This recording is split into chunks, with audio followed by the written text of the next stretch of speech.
Hi, it's Candace. And it's Elena. And this is Cousins on Crime.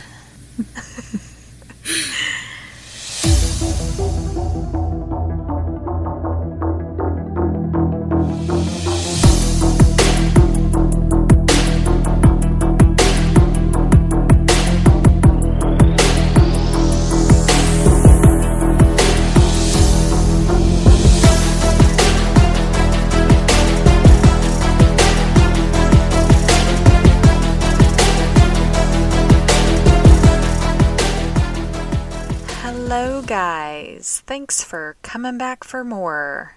You know, I like to bring upbeat, positive, touchy-feely, warm and fuzzy stories. Yeah. And today we actually have a special guest in my closet with us. It's my sister, Kennedy. Yeah, girl. Come and say hi. I said, be quiet. Don't make a sound. Anyway, yeah, she surprised me by coming to visit me, and, you know, the show must go on. So here she is. So before I get started on the story I have for you today, I want to say that I've never researched a case with such conflicting reports in my life. There were a lot of little details about this case that had discrepancies from source to source. So I tried to find like a consensus with those details. So if you look up this case or watch the episode of Murder Comes to Town on Investigation Discovery, you might see or hear some different little things, but the crux of the story is the same. The bones are the same, and maybe the freckles are different. So here we go. Crystal Lee Houston was born in Swisher County, Texas on October 18th, 1976, and later relocated with family to New Mexico. You thought I was going to do another Texas story, didn't you? Yes, I was like, oh, here it You is. heard Texas, and you're like, oh, here she goes again. So her legal name was actually Crystal Houston Calderea, but Calderea was her married name, and she didn't exactly particularly like her ex-husband, so I'm going to refer to her using her family name. So just if you see that name somewhere. When she was 24, she lived in a mobile home in the desert hills of Socorro, New Mexico. She had a young daughter, Cassandra. I couldn't find an age for her when this all happened, but I think she was maybe 3 or 4 around that age, maybe even 5. But she was born with cystic fibrosis, and if you're familiar with that, it's around-the-clock care for someone who has that, especially when her daughter was born. The doctors actually didn't think she was going to live, but Crystal was devoted to her. She never left her side, and she just nursed her back to health. I read somewhere that she was actually a nurse, so that must have helped too. But Crystal's loved ones describe her as always being willing to help everyone. She was loyal and really generous with her time and in other ways, the ways she could be. She was really upbeat and friendly, and really motivated to make something of herself.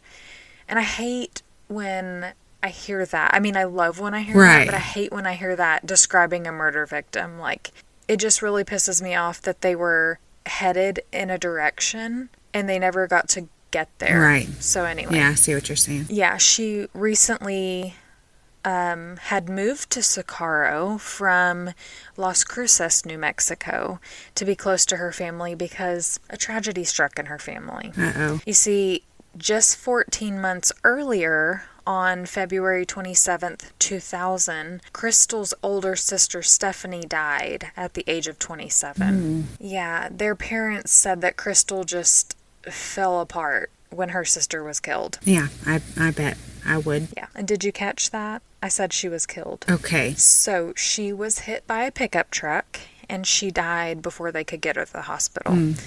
Stephanie was also a mom. She had a 10-year-old and she was devoted to her partner, Patrick Murillo. Like her sister, she was also described as really positive, vibrant, always there for her friends. She managed a convenience store and worked really late shifts, so she made a lot of friends and especially made friends with police, actually, because they were working late night shifts and they would go into the convenience store to get like a drink or maybe a donut. Shh. So they got to know Stephanie really well and they considered her like a close acquaintance. The night of her death, she attended her boyfriend's show at a bar. He was in a band and he was playing there. And she started dancing with her friend, Ruben Chavez. And this really pissed off Patrick. He was like, what are you doing? And they weren't doing anything inappropriate. Everyone at the concert, all their friends say they were just having fun. Like dancing individually, just like next to each other. Okay. They weren't grinding. Yeah, they weren't doing anything like that. But anyways, he got mad and he confronted them both. He made a huge scene and he even punched Ruben. And the bouncer had to intervene and like peel them apart. Yeah, he was like, boys, behave or you're out of here. I guess because he was in the band playing, they were not inclined to kick him out, because I feel like if this would have been any other patron, they probably would have been kicked out at this point for fighting. But he got to stay. And then Patrick started getting in a really violent argument with Stephanie. Ruben was like, I'm outie. Yeah. Sorry, Steph, I gotta go. So he left to go take care of some errands. I don't have details as to what those errands were, but nevertheless, he was either driving away from the bar or driving past the bar. And this is what I'm talking about when I say there were different reports, like different accounts of the details about this story. Some reports said Ruben was leaving the bar when this all went down, and some said that he went to run errands and drove back by the bar on his way home and then saw it all go down. So anyway, that's what I mean when I say like the little details. Gotcha. But I like the details. Yeah. So either way, he passed back by the bar and he saw Patrick's truck like sitting on the side of the road just feet up from the bar.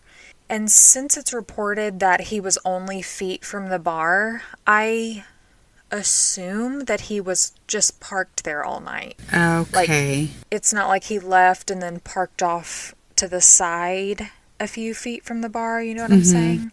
So, and all of this, word vomiting that I'm doing right now has a purpose, Gotcha. I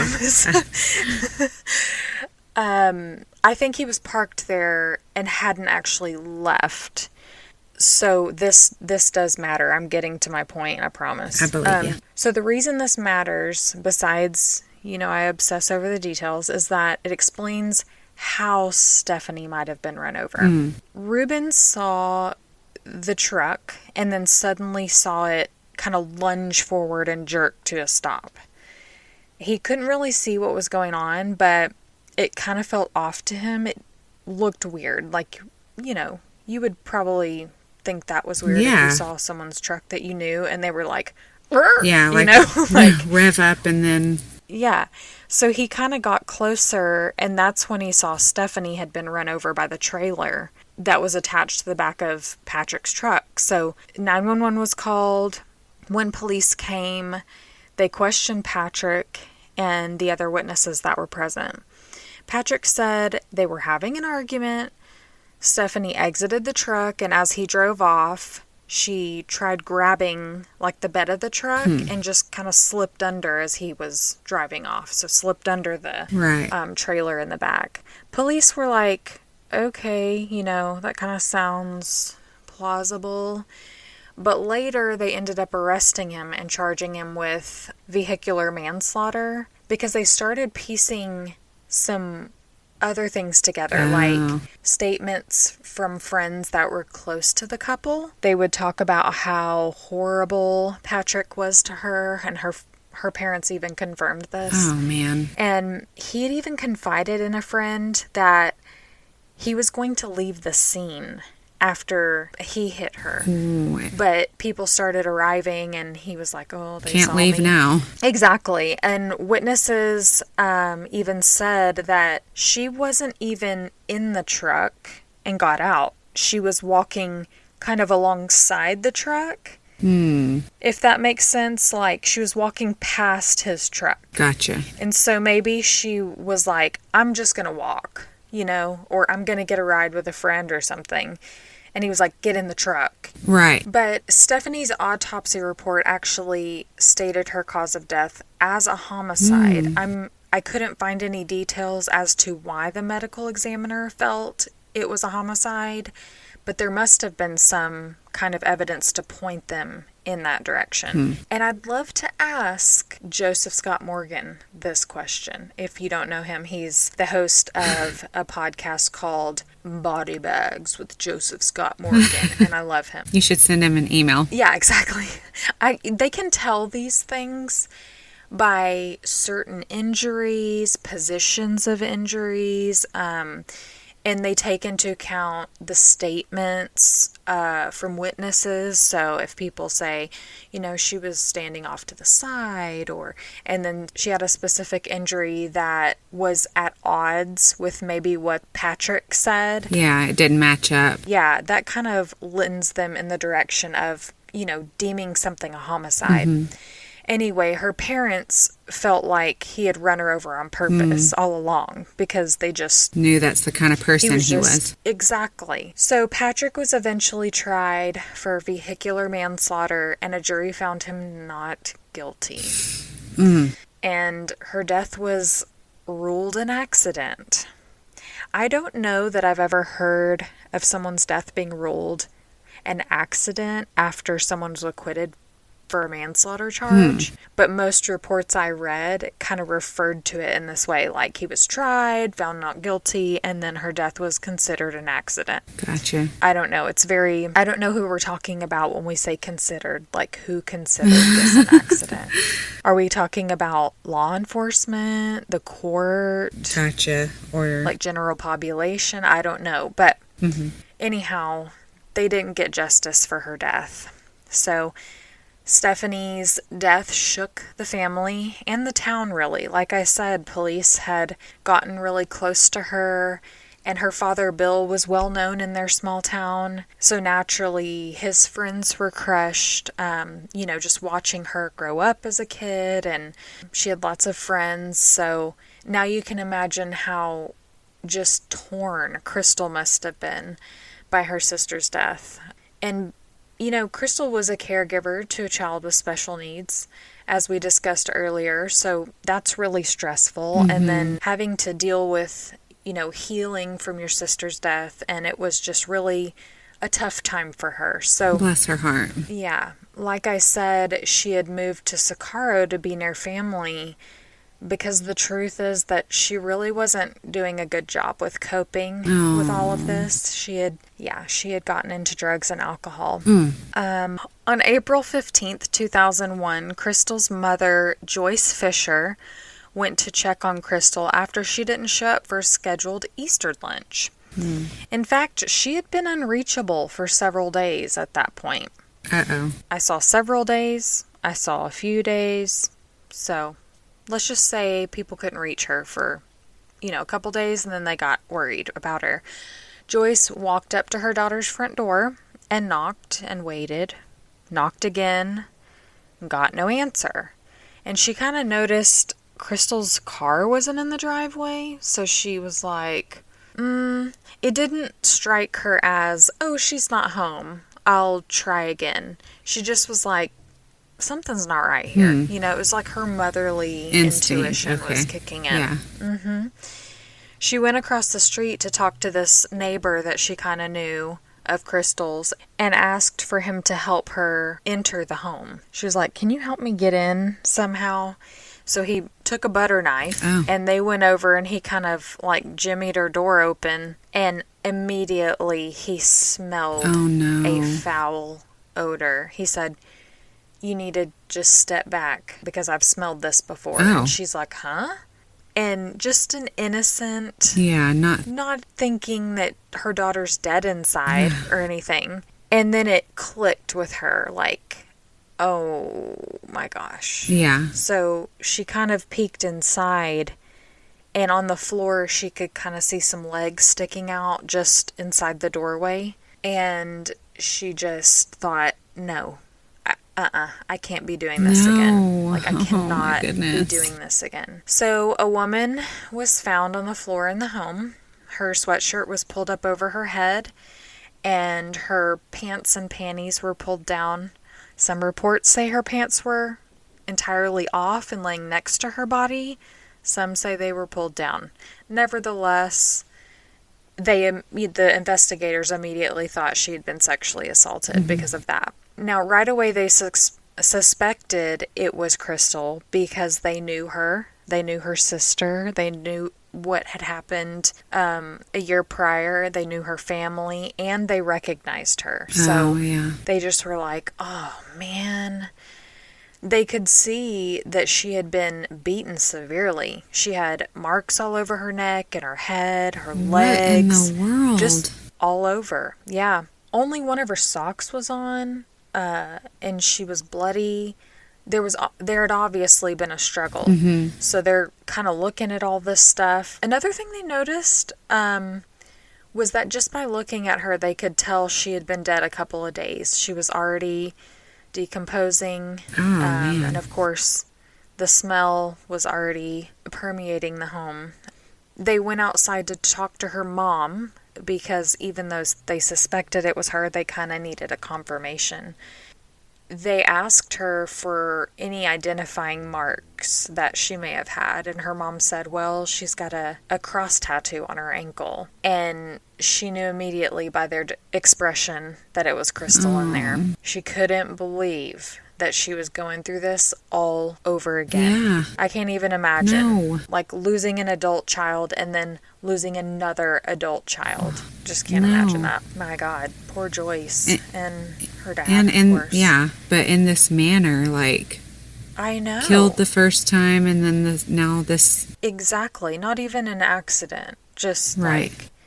So, Joyce told investigators the only person she could think of that could have done this was Crystal's ex-husband. He had filed for custody of their daughter, and they were at each other's throats over this. She was like, no, you're not having her. I'm having her. So they were just at odds with each other. And this is like the first thing she can think about. Like, I mean, it's got to be him. The only person that you think, else. Yeah, exactly. Investigators got to work combing over the scene. They saw some beer bottles inside, like there had been some sort of gathering, like nothing too crazy, not a rager or anything, but beer bottles, multiple, and it looked like there had been a couple of people there. They noticed a remote in the living room, but there was no TV.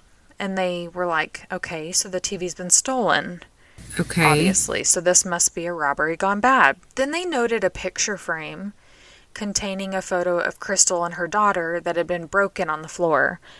And that struck a new chord with them. They felt like maybe this might be a little more personal than just a robbery gone bad.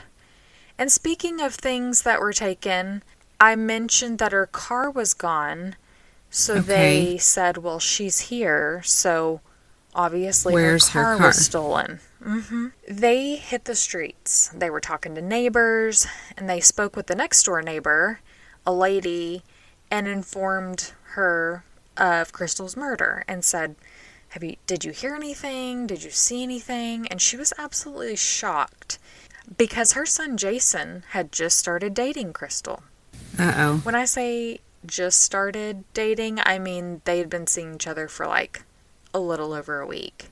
Oh. Yeah. So they brought Jason down to the station and questioned him right away. Jason said the last time he saw her was a couple nights before on Thursday. He was at her house, they had some drinks, Crystal got drunk, she got crunk, and for some reason he took her keys, her car keys, because he was like, okay, you shouldn't drive. I don't know why he Where's she took her gonna go? keys. Like, She's yeah, I at don't know if home. she said or did something that made him think that she was going to drive off or go Okay. somewhere. But anyway, he took her keys and automatically they're like, okay, this is fishy. He took her keys, her car's missing. Like, what's Uh-huh. going on here? So that made her really mad. They got into a huge fight and he was like, you know what? I'm going to go over to my mommy's house so we can cool off and I'll come back in a bit, when you've chilled out a bit. A little while later, he went back over there and she was still mad at him. Okay, I'd be mad too. Like, give me my keys, Yeah. give me my possessions, and go away. I've Who are been seeing you you for a after little over a after week. I ain't even Yeah. know you like that. So a little while later, he went over to Crystal's house. She was still mad, so he drove into town. He says he left and, like, to blow off some steam. He drove away. When he got back, so he comes back to his mom's house, he saw a brown Ford truck out in front of Crystal's house. So he was like, who's that? Now she's got somebody else over there. So he parks up across the street and just kind of watched. And he sat there for a while and he saw Crystal come out with two guys and they left in this brown truck. He didn't know who these guys were, but he was confused as to, they get in this fight and now she's got two more guys over there. So he was like, whatevs. So police were like, we don't trust this guy. Like, Yeah, I mean, you're gonna just take this girl's car after a week of dating her, like... well, he took her keys and then he goes and then he comes back and like parks across the street and he's watching her. So they were just creeper. like, yeah, you're kind of weird, dude. Like, this is this is like, you don't know this girl too well. Yeah. Another thing that struck them as odd is he said that when he went back to her house the next day to check on her, she didn't answer. And they were like, okay, you went to check on her? And he's like, yeah, I left a note on her door. I knew she was mad, blah, blah, blah. They were like, okay, we found no such note, so that's a lie. It They blew just felt away like, in the wind. yeah, it could have blown away. If you're lying about this note, like, what else could he be lying about? But even though they had their suspicions of Jason, they had no evidence linking him to anything at the scene, so they had to let him go. They did ask him for a DNA sample before he left, and he willingly gave that and left. Then the detectives wanted to talk to the ex-husband, because that's kind of the first person they wanted to talk to, but then this Jason guy came into the picture. So Hector Calderea was Crystal's ex-husband. The day after Crystal was found, they went to speak with him at his home, and he had their daughter, Cassandra. Oh. Yeah, he said the last time he saw Crystal was the Thursday that Jason says he saw her last, and they were meeting up to exchange their daughter. He was there, to pick her up from Crystal and take her for the weekend. They met in a parking lot. The exchange went fine. They parted ways. He says, I don't even know where Crystal lives. She just moved and, she just moved into that place and he didn't know where it was. He didn't even know her address. So Whatever. whenever they exchanged their daughter... Yeah, they did it in a parking lot, like at a mini mart or something. Okay. Like a grocery store. In between their homes. So Okay. they had met in a public place to do that. And the police didn't believe him either. They were just like, we don't believe you either. This is all like, the suspects are starting to add up. We're just getting the heebie-jeebies from all these people. Then the creep factor continued when the police learned that the neighbor that helped Joyce enter Crystal's home that day was a little too friendly with Crystal. Okay. Crystal's dad, Bill, told them that Crystal wasn't a fan of this guy. He was coming over all the time to check on her, and her dad was just like, she doesn't need you checking on her. Like, she's got a dad, she's close with her family, like, you do not need to be coming over there. Well, and not to mention, he had already stated he's smelt this smell before of Yeah, rotting flesh. yeah, good point. He never explained where he had smelled that before, but that's a Right. good point. Bill insisted that they look at him for the crime, so they checked him out. They went over to talk to this guy. His name was Ted. Bundy?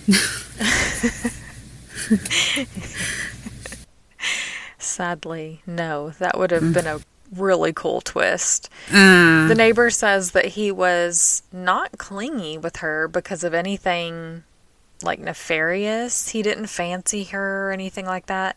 He said, I was just looking out for her because of the company she kept. She had this new boyfriend and he was always yelling at her. They were always fighting, which they had only been dating for a week, so I don't know like where he gets that, but yeah. he says she was running with the wrong crowd. She had weird people over. Interesting. Yeah, and like I said, she lost it when her sister died, so this was just the way she was coping. She was doing drugs, drinking, having people over. She went a little bit off the rails. Mm-hmm. So this neighbor, he said, see, look, her boyfriend left this ridiculous note on the door, and pulls out this note, this handwritten note, and hands it to the investigators, and they're like, this is the note he left. Like, why did you take this? And he's like, well, I took it off the door, and I thought it was stupid. They're like, okay. So then they're like, But it's okay, not yours maybe. to take.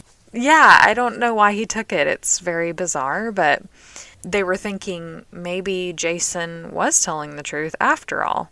And, Jason's timeline kind of lined up with her ex-husband's timeline of when he last saw her.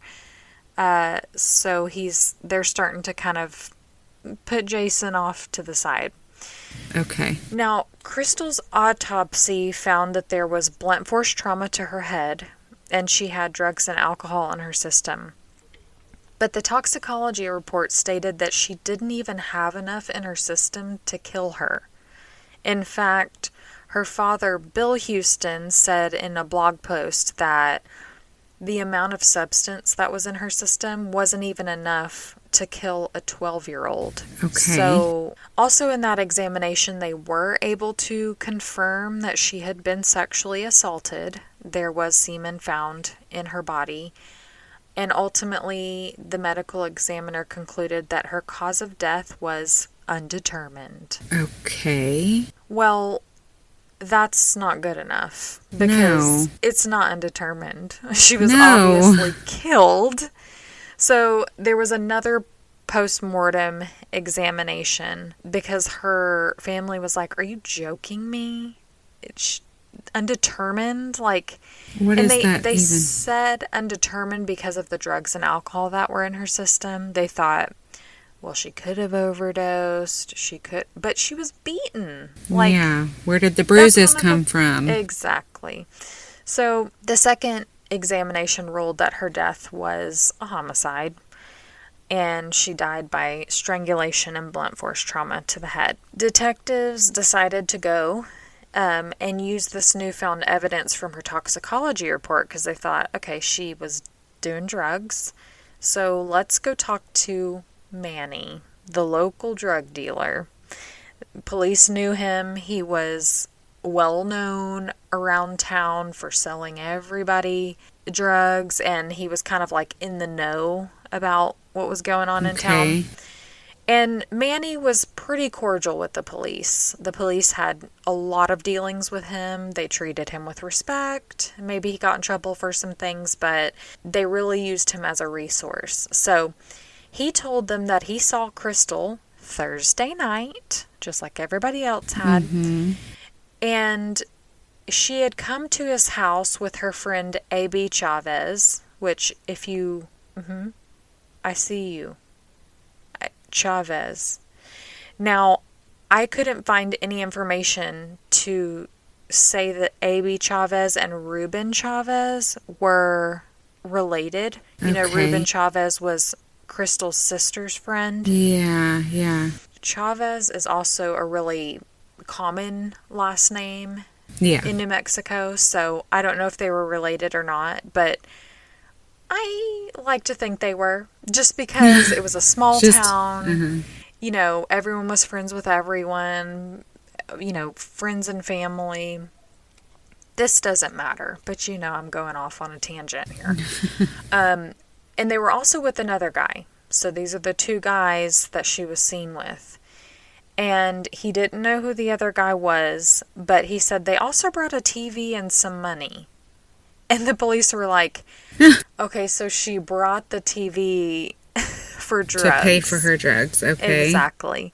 So they're like, okay, it wasn't a robbery. So now they're getting all these little details from different people, and they're piecing it all together. Things are starting to make sense and, you know, look a little more clear the more and more they talk to people. So she did trade the TV for drugs. And, hey, she was resourceful. You know what I mean? You got to hand it to her. She kept the remote, though. She kept the remote. So, I don't know how good the TV was without the remote. So, they tracked down A.B. Chavez because they're like, okay, you know, each person we talk to, it's like telephone. We're getting another piece of information, and we're going down the chain talking to all these people. So, they get with A.B., and he was absolutely shocked to hear that Crystal was murdered. He cried. I mean, it was a genuine shock. He said they were like family. He was like, Crystal was like a sister to me.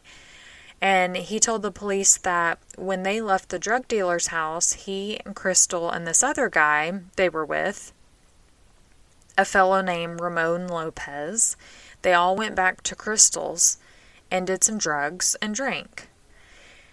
That explains the beer bottles. All the beer bottles, okay. A.B. says he ended up leaving, but Ramon stayed there. He kind of mentioned that it was a little bit awkward because Ramon came on to Crystal a little bit earlier in the night, and she pretty much ignored it. Like it was, you know, when back in the day when you were hit on and you're like, yeah, I'm just going to pretend that didn't happen. But he's going to leave him alone with her? Yeah, he didn't explain why he left, but he did say that Crystal didn't flirt with him or anything to kind of indicate that she was interested in him touching her. But A.B. didn't feel like he was leaving her in a dangerous situation, so I don't know why he left, but he ended up leaving and Ramon stayed. Now, A.B. agreed to give a DNA sample. In fact, they call it a sexual assault kit. He felt a little awkward doing that, too, because he was like, there's no way I would ever do anything to her. And they're like, look, it's just protocol. We want to rule you out. He's like, fine. So he gives them a DNA sample, and he leaves. Now, in a turn of events, Assistant Chief Angel Garcia knew the name Ramon Lopez. He'd grown up with him. He knew him. Oh. He knew his family. And so did Lieutenant Earl Higgs, who was also working the case. I mentioned this was a small town. Police knew Crystal, her sister, her family. And now they know this guy. So everyone knows everybody. So they were like, okay, we've narrowed it down to the last person who may have seen Crystal alive. So let's go talk to him. They went over to his mother's house, and he wasn't there. They checked with some other family members, and they're like, you know what? We haven't seen him in a few days. We haven't seen or talked Oh. to him since Thursday, Thursday, Uh-huh. Thursday, Thursday. What day? I need it. Thursday. It's all coming back to Thursday. Mm-hmm. They keep looking for him. They're looking around town. They're talking to his friends. Nobody's talking.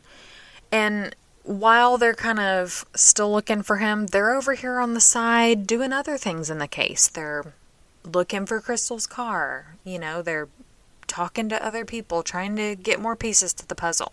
Now, days go by, and then a week goes by. And Angel Garcia, the assistant chief, he's sitting in his living room, probably popping open a TV dinner, you know, just hanging out. And he sees this picture flash up on the screen, like this news report. And who was it but Ramon Lopez on his Okay. TV? Now, the report was about a carjacking in Albuquerque. And the picture on the screen was Ramon Lopez, but the name under the picture was his brother's name. So he was using his brother's name. Hi, me. I didn't actually write all this down, so I don't remember what the last name was, but it was a different last name, different first name. So Angel is like, okay, he's stealing a car in another city. He's using another name. Like, this, he's obviously guilty. Like, this doesn't Yeah. look good for him.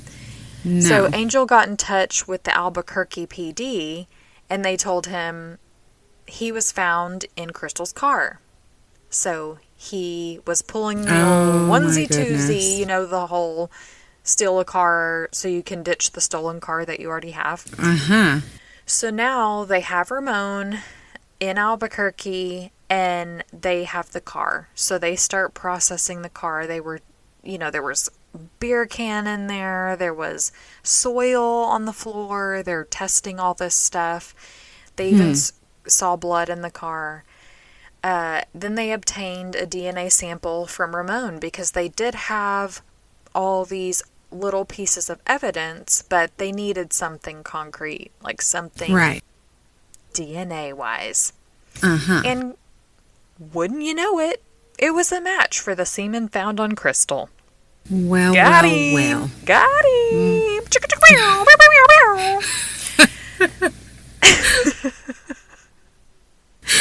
I'm sorry, I blacked out.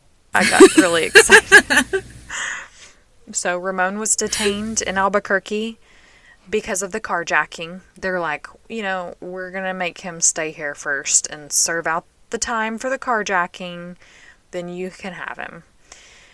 I'm not familiar with this type of thing. Usually I've always heard of someone being transported back to, you know, where they came from to serve that sentence first because the murder happened before the carjacking. Do you know what I'm saying? Okay. Yeah. But nevertheless, he ended up being in Albuquerque in the prison there for 4 years.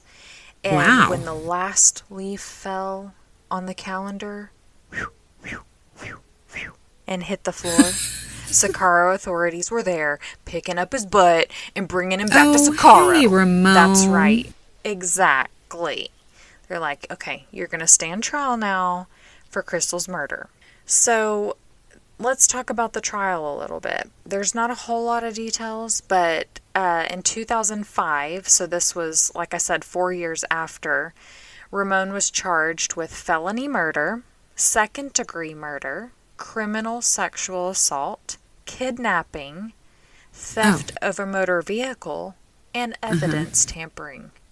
See? Slap them with all the charges you can. Yes. Slap them with the charges. Only one witness was called by the defense because, like, what are you going to do? Jeffrey Nine, he was a medical examiner, and he testified that he felt like The first autopsy that ruled her death as undetermined was correct. What? Wow. It's not undetermined. Compelling. I mean, I don't know.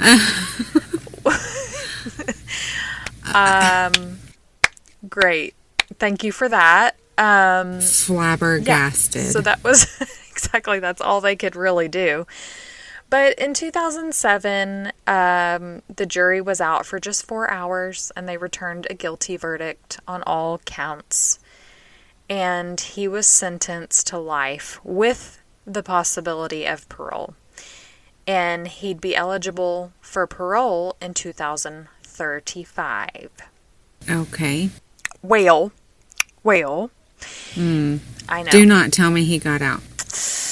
In 2012, Ramon's defense challenged some of the evidence that was used against him in the trial. They tried to suppress some of the evidence that was produced by a pathologist who had passed away.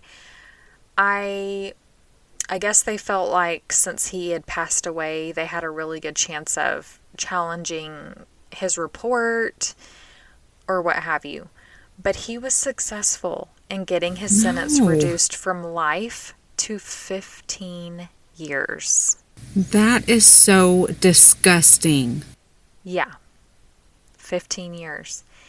What's even worse is that he was out just 3 years later in 2015. Oh my. Candace, Yeah. we just talked about this. Like, I know.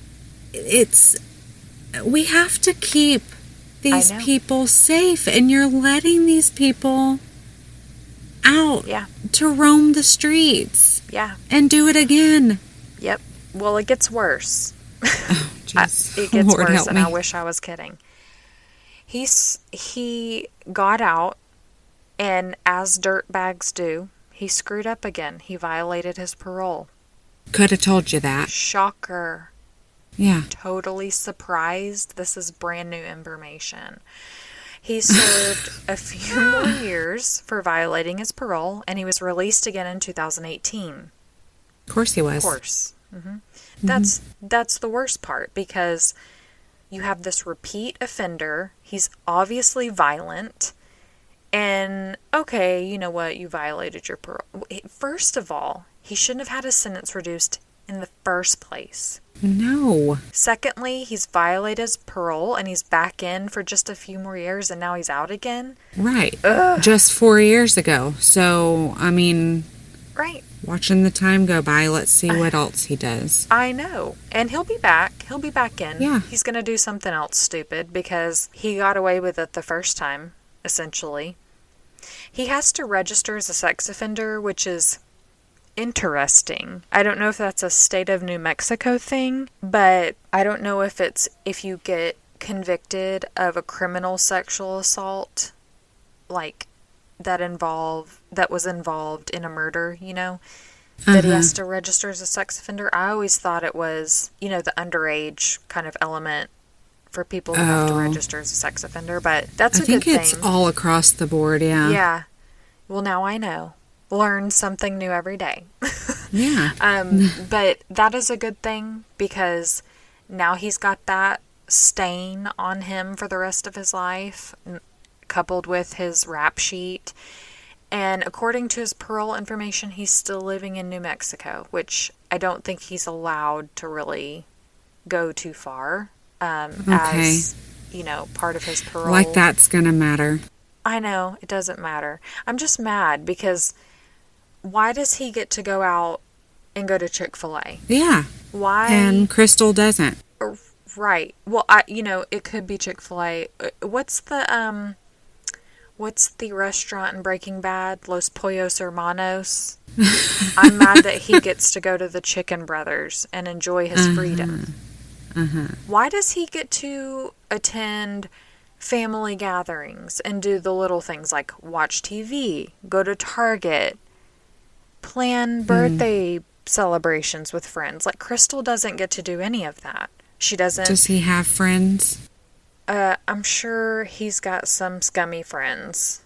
I mean, misery loves company, so they probably are all like flies on a piece of poo, just, existing together.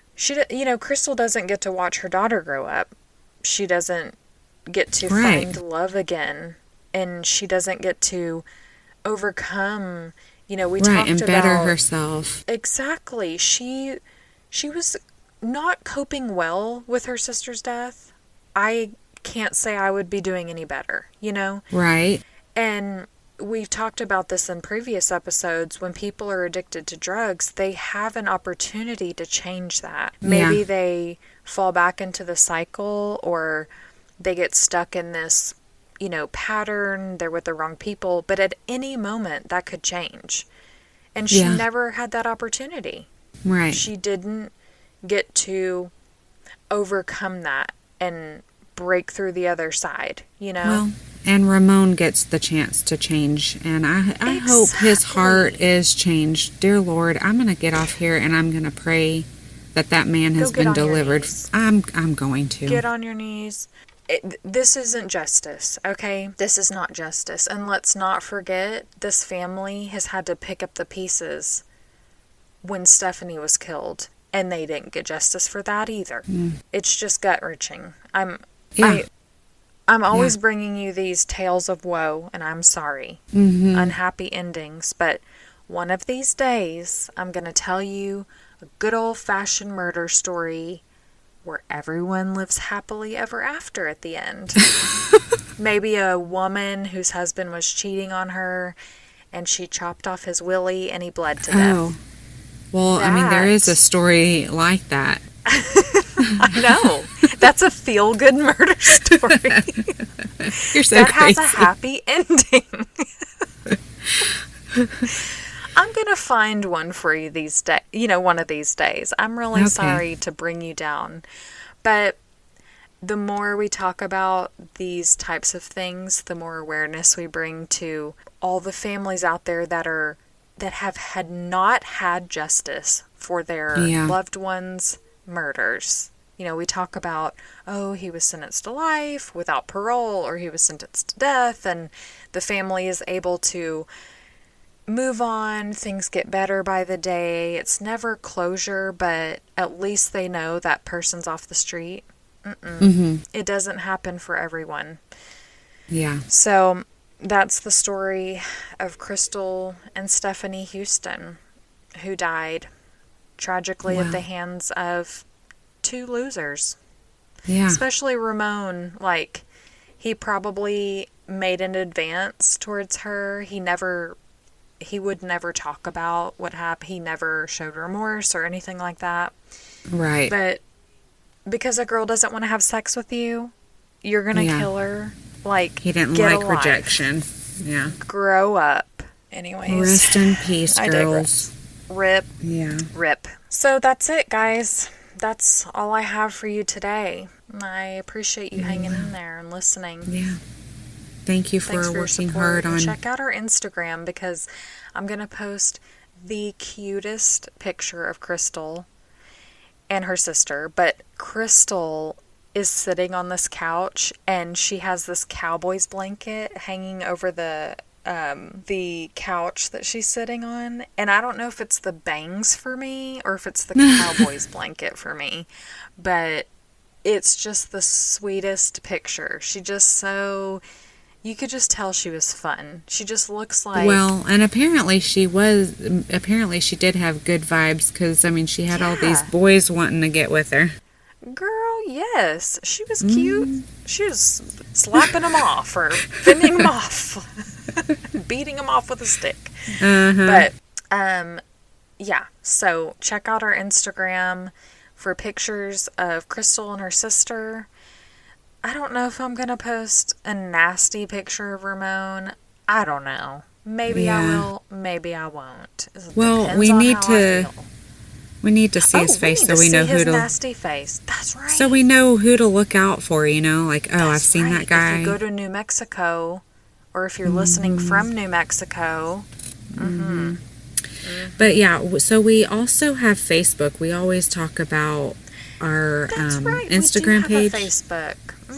Yeah, Cousins on Crime on Facebook. So yeah, we do have Facebook, if that's where you live. I don't live on Facebook, so yeah, that's not my vibe. So I always forget that some Yeah. people are like,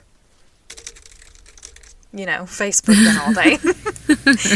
And like that's where they do their thing. So, Oh, what? our email too. If you have any case suggestions, slide into our email. Mm-hmm. cousins.crime@gmail.com. Yeah. We would like suggestions on cases Yeah. because it's hard to start a case to figure out with all of the information that we've got to review and put in the show, it's hard to come up with ideas. So let us know, Yeah, and I guys. always feel like I start a case and I'm like, there's just something about it that doesn't vibe with me. Or I'm like, this is too similar to another case we've covered. Or so you tell us what you want to hear. Do you want to hear more really unhappy endings, or do you want to hear about, feel good, cheater got murdered, stories? You let us know. Yes. Anyway, I hope y'all have a good week. And what? Anyway. I'm sure they're tired of hearing us say every week. Tell us what you think.